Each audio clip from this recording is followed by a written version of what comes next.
welcome to BDC's National Policy Call. It is a quarterly webinar where we deep dive into policy landscape of a leading state in order to share lessons and strategies for advancing building decarbonization policies.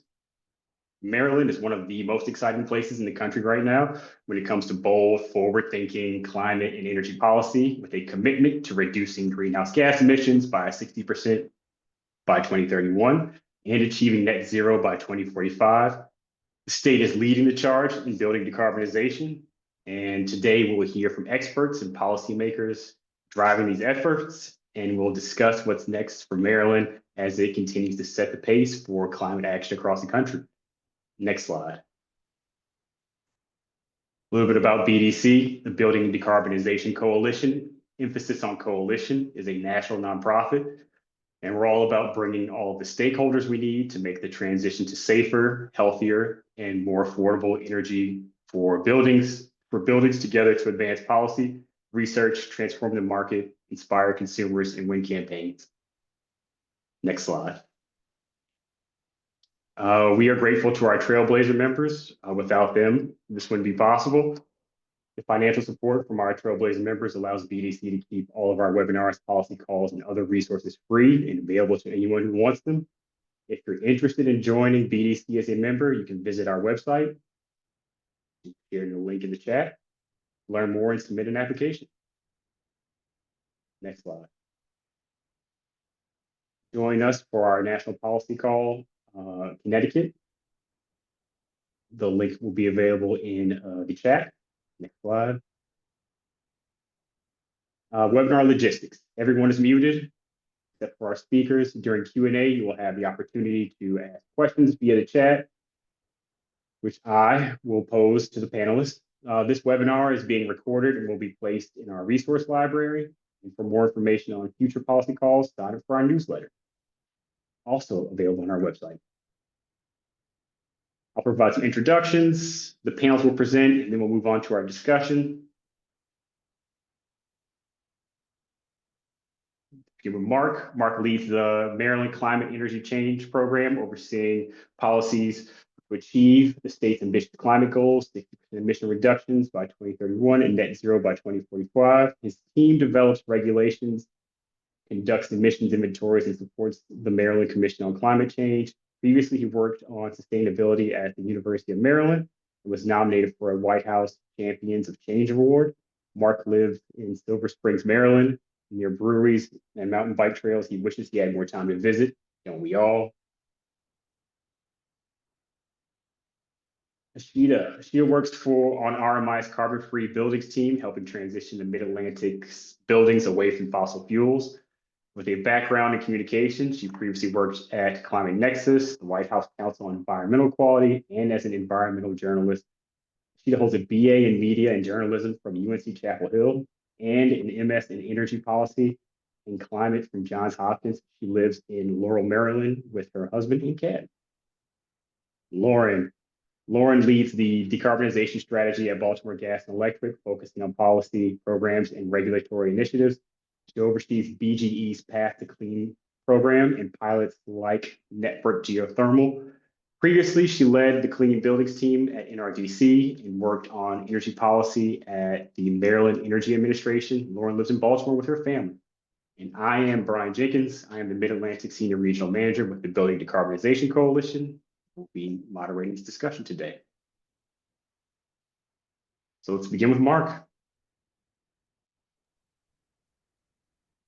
Thank you, Brian, and hey, everyone. I was just looking through the list of participants, and there's a good number of people who we connect with all the time, so it's good to see some familiar names on the list today, and great to connect with those who I haven't connected with before. As Brian said, my name is Mark. I run the climate change program here, and I'm happy to give you a quick overview of what we're calling our clean heat rules. This is kind of breaking into a new frontier of regulatory policies for us that we call the Clean Heat Standard and the Zero Emission Heating Equipment Standard. So, Brian, if you're advancing the slides, you can go to the next one. So, of course, the opportunity is to reduce fuel use in buildings, which improves public health, mitigates climate change, and lowers energy costs. Forward. Fuel burning equipment in buildings produces more than 3 times the nitrogen oxide or NOx emissions than power plants. So it's a really significant source of NOx in Maryland and many other states, which is among the reasons why we're looking at new rules to reduce emissions from typical residential and commercial sized heating equipment. Next slide. And NOx, if you're not familiar with it as a pollutant, it's wicked. It triggers asthma, lung cancer, heart attacks, metabolic disorders. It has a number of really unfortunate health effects, which is among the reasons why Maryland, among many other states in the country, are required to reduce criteria pollutants and meet increasingly stringent air quality standards to protect the public's health. Next slide. And of course, fuel use in buildings is also a significant contributor to Maryland's greenhouse gas emissions. About 16% of our statewide greenhouse gas emissions are from direct fuel use in buildings. And in our economy-wide plan to reduce economy-wide emissions, we see, of course, needing to reduce emissions from all sectors, including buildings. Just a quick note, of course, a lot of the energy that our buildings consume, of course, is electrical. So a lot of our focus is also on our electricity sector policies, such as our Cap and Invest program for fossil fuel power plants called the Regional Greenhouse Gas Initiative, our Renewable Portfolio Standard as a state, so on and so forth. So lots of focus on reducing emissions from the electricity sector while we're working on reducing emissions from all of these other sectors at the same time. Next slide. Unfortunately, the state's policies so far have not actually reduced direct fuel use in buildings. We've seen that over the last 20 years or so, fuel use has been pretty flat. Now, of course, the building sector has grown in that time. So we see that improvements in efficiency has been, kind of offsetting that growth in emissions. But we haven't actually seen an actual decrease in the amount of fuel that buildings in Maryland are using. And these are among the reasons, next slide, why the governor has called on us to propose a zero-emission heating equipment standard and clean heat standard to guide the building sector over the next 20 years toward a low-emission or near-zero-emission building sector for the state. Next slide. So what I'm going to do quickly and at a high level is talk through these two policies. So the zero-emission heating equipment standard, or ZHES, would establish NOx and CO2 limits on residential scale space heating and water heating equipment, and importantly, would help people save money on their energy costs. Next slide. This is similar conceptually to the emission standards that we set for cars and trucks. So of course we set regulations that require, Toyota, Ford, GM, you name it. Everyone who sells cars into Maryland's marketplace, we set emission standards for them.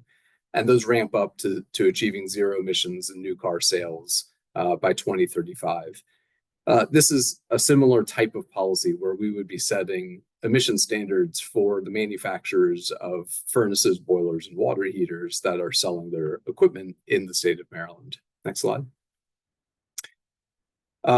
Quick snapshot of the types of equipment that would be covered. Furnaces, boilers, and water heaters. These are typical residential sized or small commercial sized pieces of equipment. For gas water heaters, you would have a ultra low NOx standard coming into effect as early as 2027. And then for smaller types of gas water heaters and all furnaces and boilers, you would have a zero emission standard kicking in 2029. Now, just to be clear with everyone, does this mean that beginning in 2029, people can't use furnaces, boilers, and gas water heaters in Maryland? No. That has actually very little to do with what this policy does. This says that a new piece of equipment that would be installed in Maryland, newly manufactured and installed in Maryland beginning in 2029, would need to meet these emission standards, right? So what that sets up is a very gradual replacement of heating equipment over the next couple of decades. Next slide. Conveniently, zero-emission heating equipment, like heat pump water heaters, like heat pump, heating and cooling HVAC systems, are already the best-selling heating equipment in Maryland. And next slide. Also worth pointing out that they're the best-selling heating systems in states that are much colder in Maryland, like Maine. So we strangely here in Maryland occasionally hear like, oh, heat pumps don't work well in Maryland's climate. The group that is on this BDC call probably understands better than most that, of course, heat pumps are more than capable of handling our climate here in Maryland and much colder places. Next slide.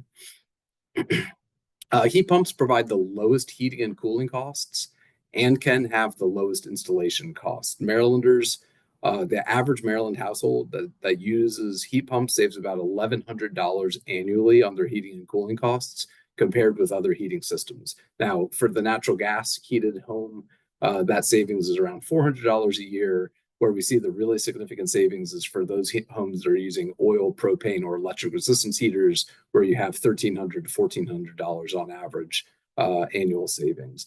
And with incentives, it can be less expensive to install a heat pump than other heating and cooling systems. Kudos to BGE and other utilities in Maryland for rolling out, and I think Lauren's going to touch on this, some really robust incentives to help Marylanders transition to heat pumps. Next slide. We also see that with heat pump water heaters, they can cost less to install and operate than other water heating systems. The typical Maryland household that uses a heat pump water heater saves around $300 annually compared with other storage water heaters. Next slide. So ZHES, as I mentioned, would phase in with ultra-low NOx standards in 2027. The zero emission standards would begin in 2029. And what does that really mean? That means that throughout the 20s and 30s, as people's heating equipment, furnaces, boilers, and water heaters die and are needed of a replacement, it would be likely that they would be replaced with zero emission heating equipment. Next slide. Now, you would be right to point out that it's wonderful that our Empower program and other programs provide incentives to people, but are there enough incentives to help everyone make that transition to heat pumps or other zero-emission heating and cooling devices? And we think perhaps not, which is why we're also rolling out a clean heat standard, which would create additional incentives to help building owners transition to clean heat solutions. So I'll go very quickly through the clean heat standard. Next slide. A clean heat standard at a high level requires heating fuel providers, these are our gas utility companies and oil and propane delivery companies, to deliver an increasing percentage of clean heat services, thereby encouraging those heating fuel providers to become clean heat providers. Right? You can think of it similarly to our renewable portfolio standard, where we require providers of electricity to provide more and more and more of that electricity from clean sources. Next slide. So actions, a range of actions would earn clean heat credits, including weatherization, installation of zero emission heating equipment, switching to alternative fuels, right? We would be measuring kind of all things under a life cycle emissions basis and assigning credit when some sort of action is resulting in a reduction in life cycle emissions. Next slide. Energy equity is a really important piece of a clean heat standard.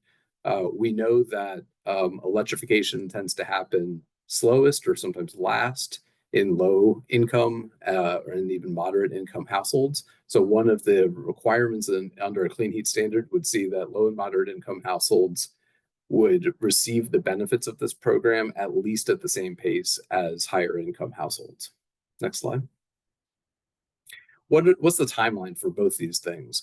We're working toward being able to adopt a ZHES rule by the end of this year, and I mentioned when that would come into effect.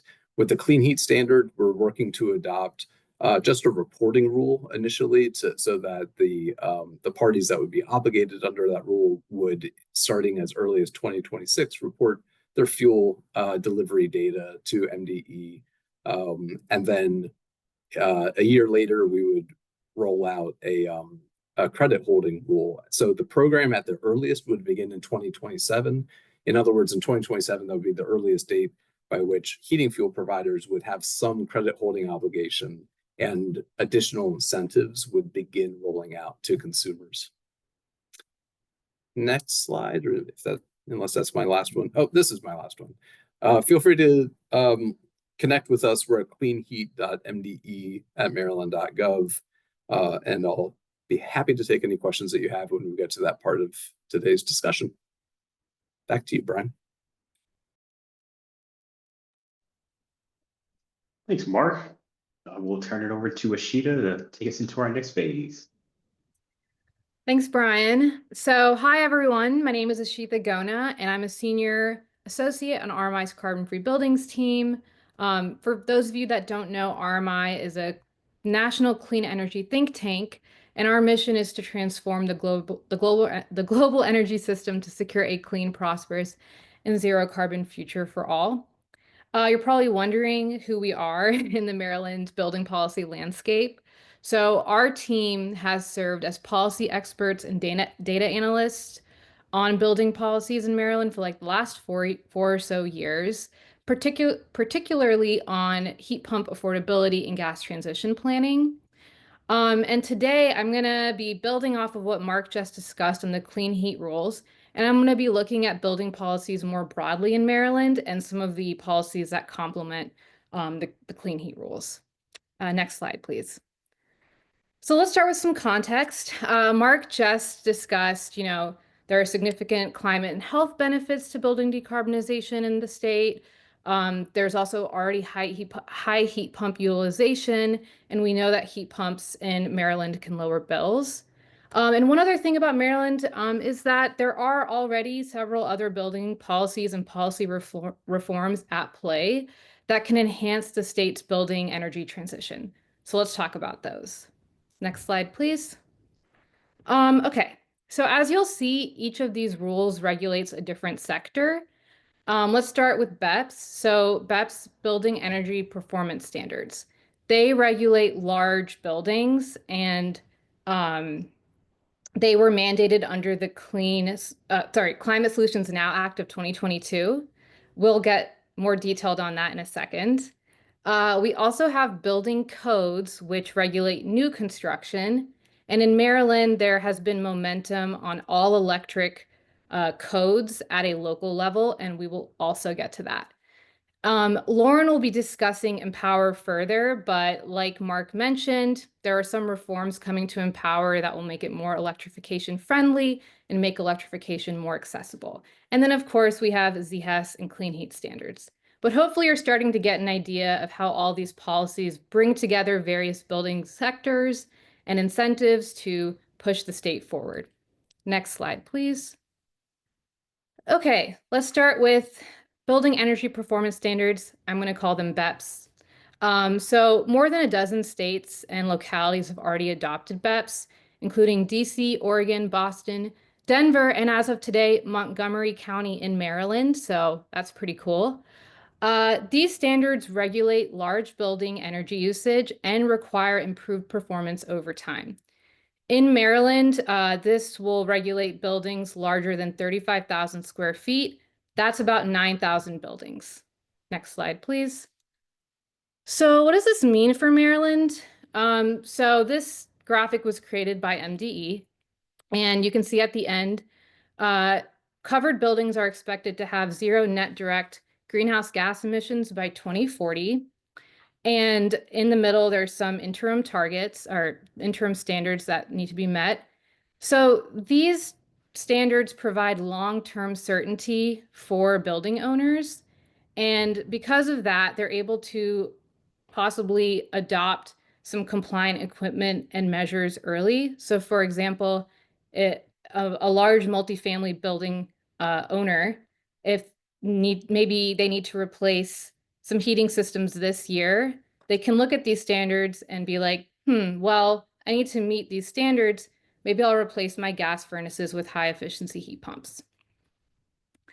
Another thing to note about BEPS is that In its original form, it was supposed to include energy use intensity requirements, which basically encourage the building owners to install high efficiency equipment like heat pumps, as opposed to highly inefficient equipment like electric resistance heating. And, it's important to have that nuance because we don't really want the installation of equipment that is going to raise energy bills for tenants and also add extra strain and load to the grid. Last year, the state legislature actually asked MDE to hold off on the energy use intensity requirements. But the rest of the rule did pass and it's in effect. And this year, the annual benchmarking process is going to begin. One more note on BEPS is that MDE recently introduced legislation to add some flexibility. So there are some waivers and exemptions under consideration. The intent is to reduce the cost of compliance while not changing the greenhouse gas impact of the regulation. So that's BEPS. Next slide, please. Okay, so BEPS regulates existing buildings. Let's talk about new construction. So these graphics are from a document RMI put together. We found that on the operational cost side, an all-electric new building would save about $500 annually compared to a mixed fuel building on energy bills. And on upfront costs, we're looking at about $2,600 on average, just for gas pipes and homes. So we found that in most parts of Maryland, if you're building all electric new construction, it is cheaper at cost parity compared to a mixed fuel new construction home. So there are some compelling economic reasons to pursue all electric new construction in Maryland. Next slide, please. So what are some of the policy mechanisms at play here? Most people on this call immediately probably go to codes. So yes, Maryland currently adopts the IECC codes, but there is legislation being introduced. I think it's called the Better Buildings Act, and it would require that space and water heating as well as laundry energy demands not be met by fossil fuels in new construction. So that is on the table. We also have the Qualified Allocation Plan, the QAP, which lays out how the state will allocate federal credits for proposed new affordable housing. And in the latest version, essentially, there was criteria added that requires that projects must utilize high-performance electric equipment and appliances, which has the benefit of providing low-income households with access to these very efficient appliances. Next slide, please. I had also mentioned earlier that there was a lot of local action on all electric new construction. In Montgomery County in Maryland in 2022, there was an ordinance passed requiring all electric new construction by the end of 2026. That's great. I will just note there is a lawsuit against Montgomery County on this right now. My colleague Erin is watching it very closely. I'm sure some of you are watching it as well. Howard County recently put out an ordinance requiring a study on electrification codes as a first step to eventually adopting an all-electric code. And we know of several other counties and cities that are sort of on that same path. And I just also wanted to underscore how important grassroots advocacy was in this work. An example of it is a report that was published by a coalition called Beyond Gas. RMI did not work on this report. I just wanted to share it as an example of some great advocacy work. It's called Cooking Up Danger, and citizen scientists went and collected data from homes in DC and Maryland with gas stoves and found that 2/3 of the homes had high levels of NOx. And as Mark mentioned, those have some pretty nasty health ramifications. So yes, lots of grassroots work happening at the local level. Next slide, please. Okay, this is the last policy I'm going to discuss. I haven't mentioned it yet because we're in a little bit of a holding pattern on it, but the Maryland PSC has begun a process to initiate a future of gas proceeding. I'm going to call it FOG, a FOG proceeding. Other states have done this. In fact, a third of Americans live in a state with a future of gas proceeding of some kind. This includes Minnesota, New Jersey, Colorado, and several others. So it's basically a regulatory process commissioned by a PUC, and the goal is to understand the role of gas in the state's future, as well as the role of electrification. And it basically requires utilities as well as the state to begin planning for a future that, we all know gas use is going to decline. Like what is the plan? Usually these types of proceedings have two scopes.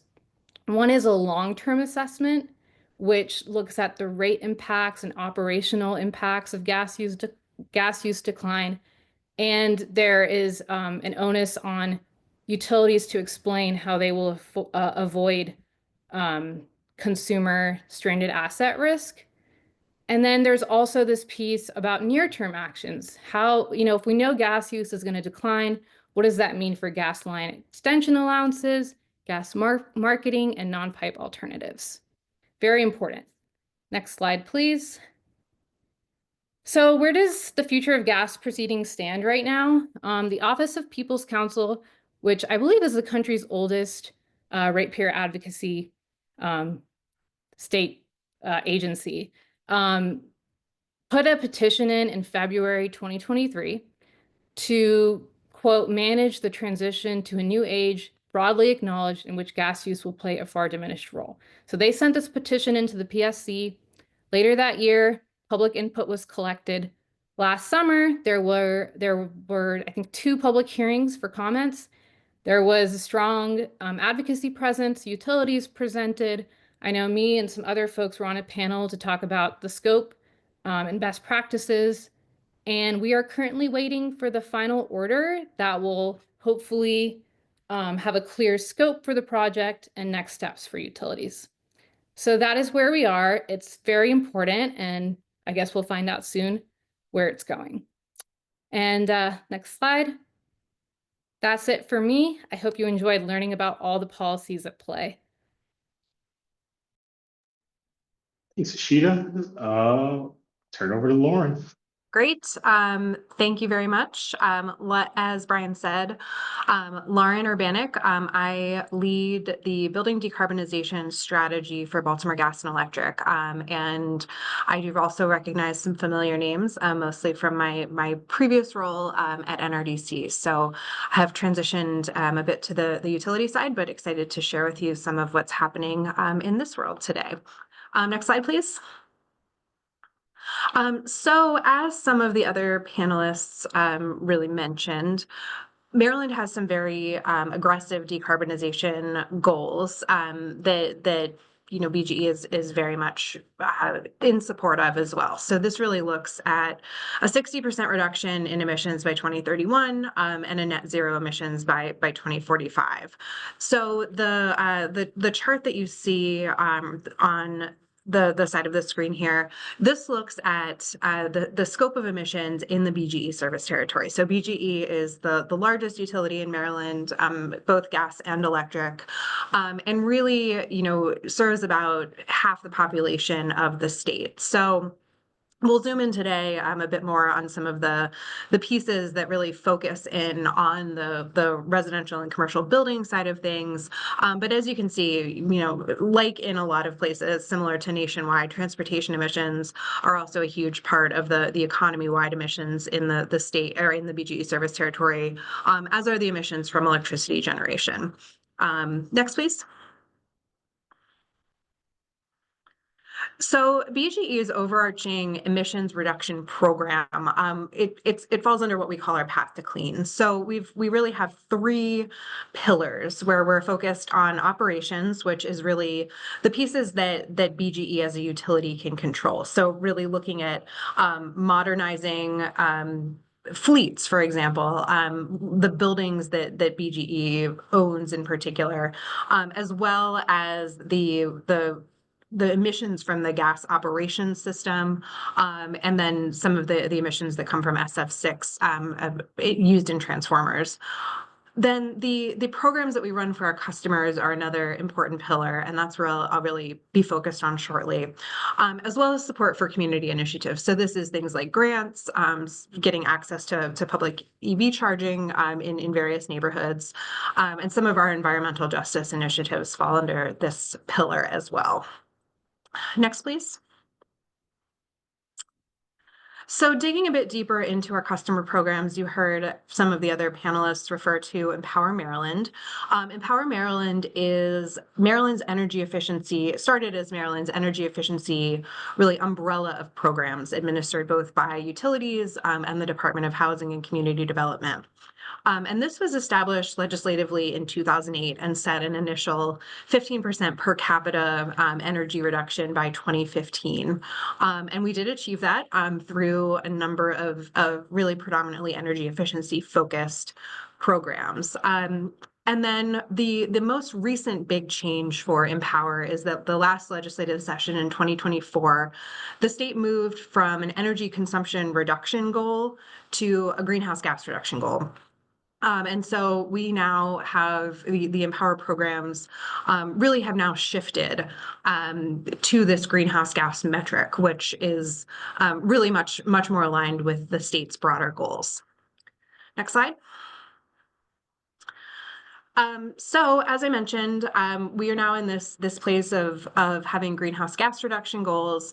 And as a result, the utilities reoriented the Empower programs toward programs that produce greater greenhouse gas savings. So we have programs that I think this group especially will be interested in related to building electrification incentives. Those are actually not yet launched. Those were just approved by the Public Service Commission about a month and a half, 2 months ago, but they will launch in the coming weeks. And so these are incentives specifically for electrifying, so specifically for fuel switching, for heat pump water heaters, air source heat pumps, some of the make-ready measures that are associated with those, panel upgrades, that kind of thing, as well as building envelope upgrades. And these will all be offered through existing program structures. We already have strong relationships since these programs have been up for quite some time with contractors and other vendors that are we're working with them to make sure that they're ready for the building electrification side of things too. And I will note we are really agnostic about whether customers install cold climate heat pumps and whether they keep existing fossil systems as backup or they have some kind of different backup system. And on the cold climate heat pump question, what we were finding was that is already a pretty high percentage of the market in Maryland. So in terms of incentivizing, it seems like something that a lot of customers are already really getting to in the state. So can talk to the next slide then, please. So this is a little bit hard to read, but this is taken directly from our filing with the Public Service Commission, just showing really the incentive levels. I will say those are amounts that are up to that amount is what we're approved to offer. We actually haven't announced the exact incentive levels yet, but that information will be available publicly soon. But really also wanted to just show the programs and how these pieces really stack together. So we have some, and like I said, incentives specifically for heat pumps and heat pump water heaters, but then also for both the residential and the commercial side, as well as some of the custom programs that are specific for businesses. And the small business direct install program that you see at the bottom there, I'm flagging that because we've been working with our small business, really all of our business customers. I guess it's really the last two programs to highlight, but really making sure that Our customers are also ready to meet the building performance standard that some of the other presenters were talking about. And so really working through our existing Empower programs to be able to enable some of the upgrades that would need to happen in order to meet some of these other standards and other policies that Mark and Ashita were talking about. Next slide, please. So two other topics. Oh, and I do see the chat about the rebate levels. Those dollar amounts are up to, that's what we've been approved by the Public Service Commission. It's unlikely that they will end up being as much as what is shown in the in that table there. So stay tuned for exact dollar amounts. I don't have those able to share publicly at this point.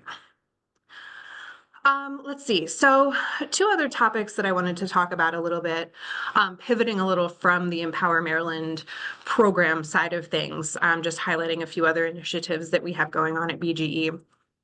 We are in the midst of conducting a targeted electrification study. So we are working with E3 and looking at the entire service territory and trying to identify some geographically on the system, looking at both the gas system and the electric system, where electrification may make the most sense. And I say that in terms of we have BGE is the oldest gas company in the country, and we have some of the oldest pipes in the country. So we know that a number of those, we have been replacing them. We have projects that need to continue to happen over the next 10, 20 years. And so we're looking at, is electrification possibly able to replace some of those gas pipeline projects? And if so, where? And if so, how cost effective is that? So what we're doing through this study is looking at a process that would look to figure out even how to start thinking about this, how to identify some of those optimal locations, both for various clean energy technologies and how cost effective that might be. This is, loosely modeled on some of the work that's happening in California, that has happened in California, looking at some of the pipeline replacement projects there. But what this has also raised, as I'm sure many of you would understand, are these numerous policy questions about what does it look like in terms of the obligation for a utility to serve gas customers particularly, as well as just how utilities do gas system planning and really aligning some of the data needs, what it looks like potentially to target Empower incentives to geographic areas, or maybe market them in a different way, and how that could help move some of these pieces forward. So this relates really closely to what Ashita was talking about for the future of gas proceeding, and we're hoping that this will help to inform once that proceeding really gets going again, inform some of the work happening there. Next, please. And I will finish with really just some of the policy hot topics that we're hearing a lot about in the state. So we are in the midst of the Maryland legislative session. And really, I think the main pieces that we're hearing a lot about, one, I didn't even put it on this slide, but the budget in Maryland is really top of mind for legislators and others. There's a pretty big budget gap that legislators are looking to close. But on the energy side of things, I think we've seen about 130 or so energy-related bills that have come through this legislative session. So there's a lot happening at the legislature. A lot of those are focused on resource adequacy. So really, Maryland imports a very high percentage of the power that we use in the state, and there is a lot of pressure all over the PJM system for just getting those kilowatt hours, getting those kilowatts to where they need to be. Also really talking about utility integrated resource planning, what that looks like, how that could happen, who would be in charge of that. we heard about the electric or electric-ready new construction, heard about some of the building performance standards, but there's also a lot happening on battery storage, both at the legislative level and then also at the Public Service Commission level. We actually just filed last Friday a pretty comprehensive battery storage program framework that could be very interesting, would include some both transmission levels, so the really big batteries that potentially sit on the transmission side of the electrical system, as well as some of those that may sit actually behind the meter in commercial or industrial customer sites. So along with data centers and solar siting, those all kind of relate back to this bigger question of resource adequacy and making sure that we can also keep the lights on. So I believe that's all of my slides. I will drop my contact information in the chat, but we'll turn it back to you, Brian. Thank you. Thank you all. It was really great. We're going to start with some questions. What can other states learn from Maryland's approaches to building decarbonization? Yeah.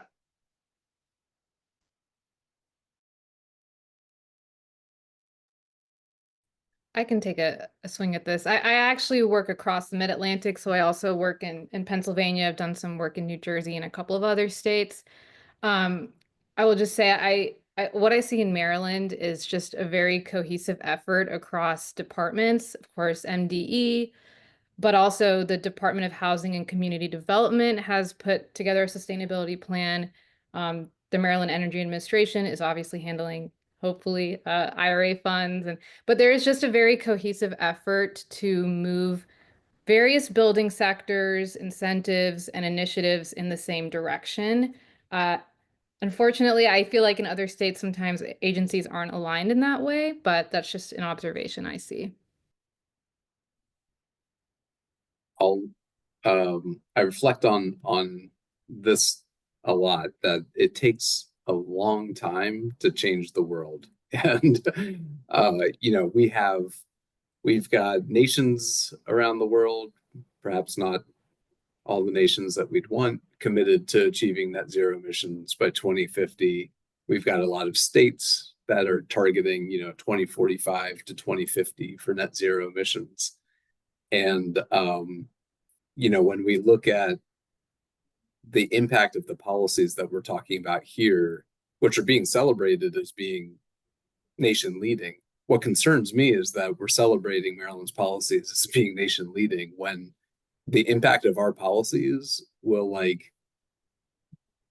help us toward net zero by 2045. But there's a huge transition ahead, right? And it takes a long, long time for buildings to be retrofitted and turned over, for vehicles, for power plants, for all of it. So I guess my message to other states is, we're killing ourselves to roll out these new policies because they're needed, but they're needed across the board, right? We all have to be implementing these things in order to achieve our state, national, and global goals of having a habitable planet by the end of the century.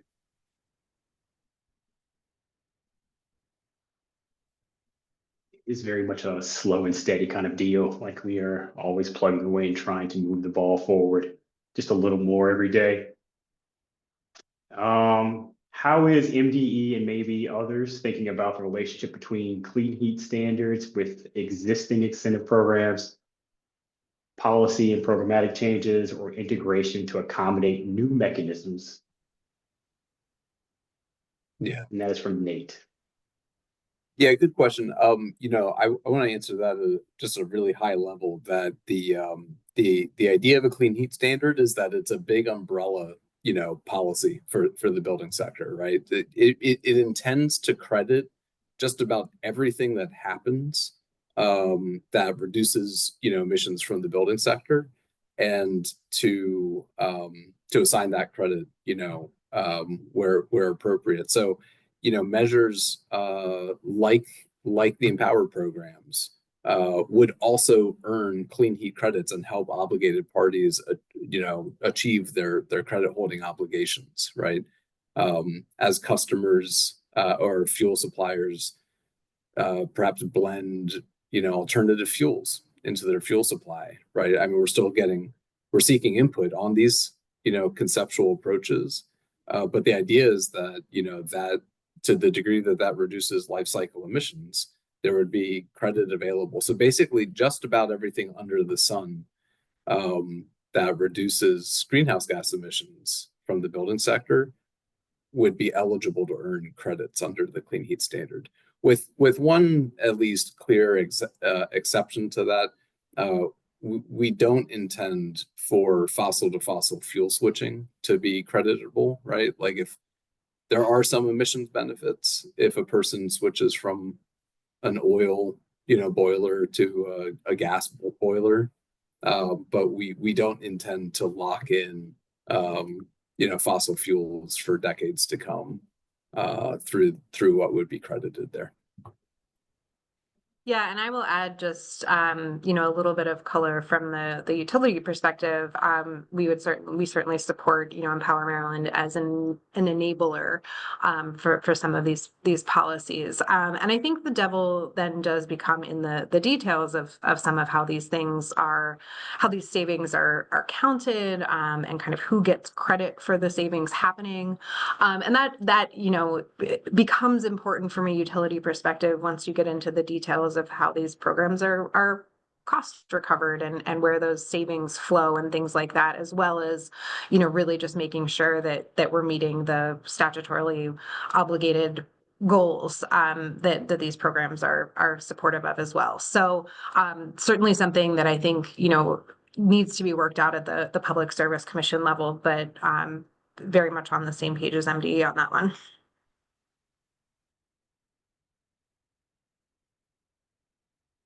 Gotcha. I do have a question for you, Lauren. How did you calculate or model the benefits cost for segments of the network?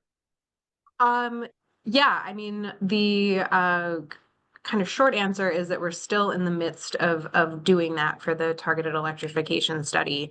But really looking, and we're in the midst also, so far we've completed, E3 has really completed the work for us, but that we've completed a screening level analysis that would look at essentially the cost of replacing the gas pipeline as compared to an assumed cost of electrification per home. We are going to be digging a bit deeper into some of those more scenarios or case studies to get a better look at really get a better handle on both the some of the societal benefits, some of the costs, for electric system upgrades if needed, that kind of thing. But really trying to be pretty comprehensive in terms of the costs and benefits that we are taking into account. So I can't give too much more of a detailed answer than that now, but hope to once the study is actually complete. Looking forward to seeing it. And I believe this is for Mark, but maybe for everyone as well. I'd like to hear a little more about the exemptions you mentioned for compliance or zero emission regulation.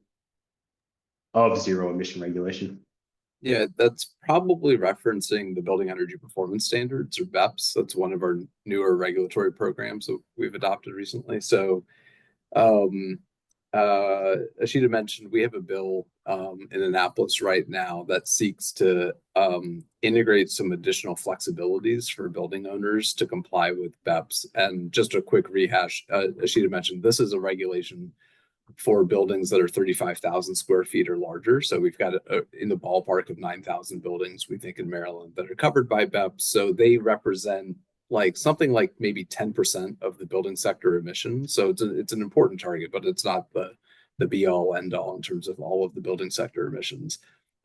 We've heard, for the last 3 years, concerns from the building community about the cost of achieving the BEPS requirements, which includes net zero direct emissions by 2040. So our bill tries to address those concerns in a few ways without significantly eroding the emissions reduction potential of the program in the long run. So one flexibility, for instance, that is included in the bill is basically a timeline extension. if a building comes to us and says, look, let me submit a plan for how I will achieve the final standards before 2040, but it doesn't make sense for me to upgrade my equipment beginning in 2030. You know, the life of my boiler, you know, my boiler is scheduled for replacement in 2035. Basically, let me get to 2035. Let me do a major upgrade then, and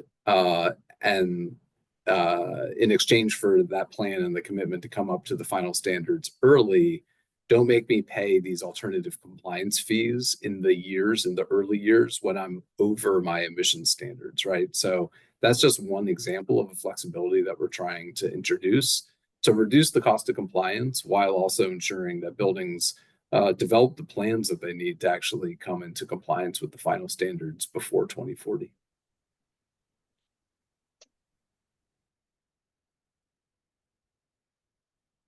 Thanks, Mark.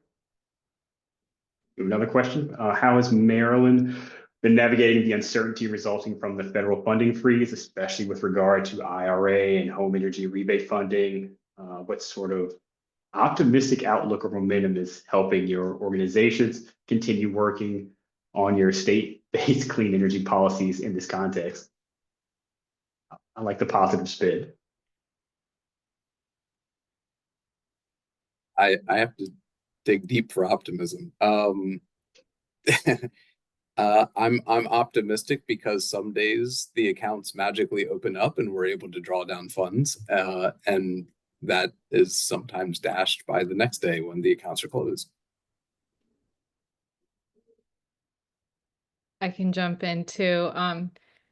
Yeah, I mean, it's definitely been a difficult reality. I think at least in Maryland, something that gives me hope is I think there is a well understood, we know that there is a revenue generation issue, and especially with the IRA funds up in the air a bit, we know there's a problem, but there are solutions being looked at. The clean heat standards is one potential source of revenue generation. The Empower reform, sort of moving more of those funds towards beneficial electrification, is another. So I guess the optimism is in knowing that the creative solutions are being sought out, and yeah. Yeah, and I will say, in terms of just some of these programs, I can't speak directly to the IRA funding as that flows through MEA, but from the utility side of things, in terms of Empower, for example, like we know that for every dollar that we spend on Empower, I think there's like a $7 or $8 benefit that's created for that. So we have really these programs that do create this value, and I think moving them in the direction of greenhouse gas emissions reduction is something that the state is very committed to, utilities are very committed to as well. And I think too,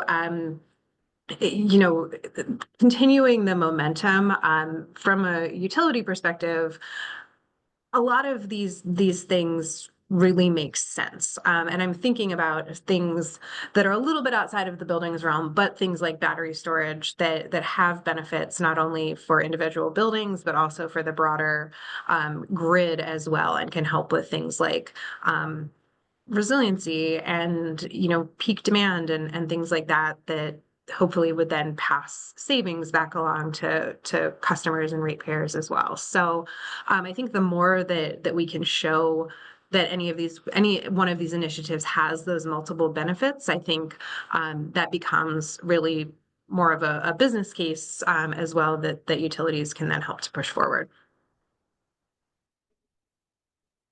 Gotcha. As we're going to do one more question, and in the same vein as to send everybody else more optimism, I would like to know from each of the panelists, 5 years from now, what do you hope the state will have accomplished in terms of its climate, equity, and building decarbonization goals?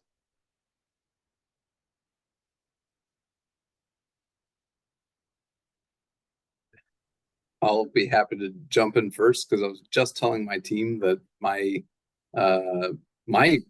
personal objective is to see that within the next 5 years, we have the long-term policies in place that answers the question for every sector of emissions in the state.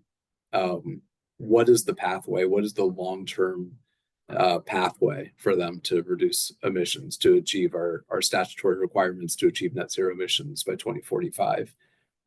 We have some major sources in the state, like industrial sources, that do not have decarb policies attached to them yet, right? Like we need to clarify for everyone, for the sake of business planning mostly, what are those long-term requirements? Because the earlier that the marketplace has regulatory certainty, the earlier that everyone can make informed business decisions and we accomplish our goals. Yeah, I can certainly jump in as well. I think that I'd love to see the state have some real just clear policy guidance on some of the future of gas pieces, and I think echoing Mark too, just the more certainty that can be had and put out there, the more that even big utilities need some certainty and can react to pieces like that. I'm hoping within the next 5 years, we have just a really robust suite of building electrification programs that can help customers on this electrification journey. And we also have a better idea of where and how we can make it work on the grid as well, without having to build out a ton of new substations, which are very expensive, or put it in places on the grid that are just not going to be able to be as reliable. So having that real suite of tools, both to ensure that the energy continues to flow while also giving benefits to customers and to the really to economically and from a climate perspective too. That's something that I'd like to see us really take some concrete steps toward. Everything you both said definitely resonates. I will just add one more piece. In 5 years, I hope that we have a more comprehensive plan about how to ensure access and affordability for heat pumps to low-income households especially, and not just to electrification technologies, but to whole home retrofits, so we can really get those homes healthy and also very energy efficient. And also plan to pay for that. So yeah, that would be great. Well, we're almost at time. I want to thank our panelists for participating today, sharing all this wonderful information, and sticking around for some questions. Thank you all for joining the call, and we will be sharing this call and the slides on our website, and I believe in an email, but I'm sure KGB will correct me if I'm wrong. And I wish you all a very wonderful rest of your day and a great week.